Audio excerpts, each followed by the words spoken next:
Ariel Helwani in Atlanta alongside Matt Brown, who meets Jake Ellenberger this Saturday at UFC 201. Matt, it's good to see you. I like the haircut. Is this a new one for you? It's pretty new, yeah. What inspired it? So actually, it was me. My kids got Mohawks. They wanted Mohawks, so I said I'll do it with them. And maybe on the side a little bit, as you know, I feel like I'm one of the last of the Mohicans, right? So the breed that I come from, the generation I come from, Yeah. we're the last of a dying breed, and we're dying off. These new guys coming up, they're not. They're not they ain't put in what we put in. They ain't done what we've done to get to where we're at. They feel entitled. So I don't know. Maybe a little ode to Chuck Liddell too, man. He's my idol. Wow. He's my maybe not idol. I don't like to say that word, but he's my favorite fighter ever. Sure. Yeah. Wow, so there's a lot going in there. Your Yeah, kids, Chuck Liddell, Yeah. sort of a and statement. Yeah, and I've done it before too. Before I was in the UFC, so I think it fits me. It looks good too, right? I think it looks great. That's what it comes down to in the end, right? Well, does your wife like it? The wife likes it. Okay. So it's just now I actually have to maintain. Sure, yeah. That's a lot of work. Yeah, that's what I don't like. So I can't just let it go and just do it myself. So I have to go to the barber and everything. Right.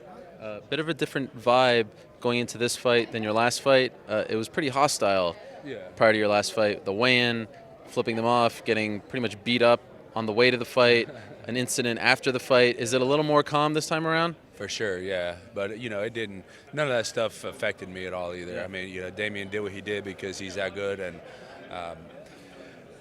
I wasn't perfectly prepared that night, so that's why it all happened the way it did. But all the side stuff – it kind of made for an interesting trip, to be honest. A good story to tell, and made for good media for you guys, right? Good, get some clicks on your website for that, right? I think so. I don't know. Yeah. You don't follow the analytics? I actually don't, believe it or not. People think I do, but I really don't. I'm just in it for the stories. So you're not in charge, all right? The guy in charge. I'm not in charge. I don't get paid off the clicks, All right. contrary to popular belief. All right. I can respect that. But I kind of felt bad for you getting beat up before. You were getting punched pretty hard by the fans. That was out of line, right? That was uncalled for. Yeah, it wasn't really necessary. I mean, it's just strange how they take it so personal. Right. I'm like, hey, I'm just playing around here. Like, I don't really hate you, Sure. Yeah, like, I hope you don't really want me to die, right? So it was funny they took it personal. But, I'm just lucky. I'm just glad they didn't have, no weapons or nothing. That was really what was on my mind because, when the guy grabbed my hood, that was when I swung back. And it wasn't because, he was striking me or anything, but he grabbed me, and I thought the first thing that popped in my mind was, if he hits me, okay, I know that's what you're doing, right? He grabbed me. I'm like, okay, what's in your other hand? Right. What are you planning on doing Right. with this? So, Is everything cool with that coach of yours? it's cool with me. He lost, so.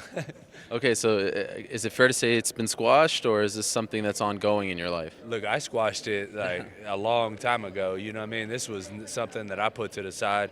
He was the one that his ego was hurt, and he kept bringing it up, and obviously did what he did in Brazil. But yeah, it was squashed with me. I mean, his sucker punch didn't hurt at all, and he got hurt way worse. Right. It squashed me a long time ago. When you got the call that you'd be facing Jake Ellenberger, who was once, sort of knocking on the title shot door, but I think safe to say that he's kind of hit a rough patch in his career. What was your reaction? Well, I guess I feel it the same way that I do now. I mean, the fact is with Jake, yeah, he's hit a rough patch right now, but we know what he's capable of. Yeah. Like, the hype behind him was real. It wasn't untested. I mean, he was tested and proven. Recently, yeah, he's had a rough patch. So I got a guy that's against the wall, and how he reacts to that is going to be interesting. But my main thing is I can't focus on that. I can't worry about what's on his mind or how he's going to react to that. It feels like everything back home, just, from the media you've done, embedded and all that, you seem to be in a very good place in Colorado with the Muscle Farm team. Yeah. Do you feel like everything's sort of clicking for you outside of the cage, outside of the gym? Absolutely, yeah. And does that translate into a better fighter in your case? Well, we're going to find out. I think it translated into a much better fight with Demian. One of the I said before the fight, I knew it was a bad matchup for me. I wanted that bad matchup. I think I was very close to accomplishing what I wanted to accomplish in that fight, but I just wasn't there. I was maybe 10% far away. I think 5 years ago he finished me in the first round. So, I'm closer than I was then, and that's really what I'm trying to do every day. And at this point, yeah, I'm in a great place. I'm happy. The family's happy, and that's the most important thing. I have the best facility in the country, the best training partners in the country. So if I lose, it's my fault. It's not because of anything else around me. I don't have anybody else to blame but myself, which is always the case, but I think, even more so now. This is the first UFC pay-per-view since the company was sold, Yeah. right after 200. Are you noticing anything different behind the scenes? I've not noticed a single difference. Okay. What was your reaction when you heard that $4 billion number?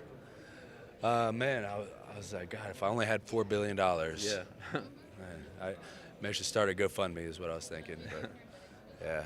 And I don't know. I didn't. It's meaningless to me, I guess. I mean, until something actually happens, right? Sure. I mean, I have no idea where it's going to go. I don't know how this stuff works. I hope, that things turn out more positively for the fighters. I think the UFC already does a pretty good job of taking care of us and everything. And, if we can just keep on that path, I think everything will be fun. And finally, when you talk about being last of the Mohicans, last of a certain breed, a certain kind of fighter, do you feel like this is your last run? This has to be the run. This has to start with this fight. Is that not what you're implying? No, Okay. no, not at all. I just signed an 8-fight contract, and I plan on doing all 8 of those fights and more. I want another contract after that. Great. So no, I don't mean that in any way. This is. I always have to look at every fight as if it's my first fight and it's my last fight. I come into every camp completely fresh, so I never really look at it as a run. I don't look at it as a step towards the title. Nothing like that. Like I focus 100% solely on the fight. I come into the camp with a beginner, like a first day of kindergarten, a beginner's mind is what I call it.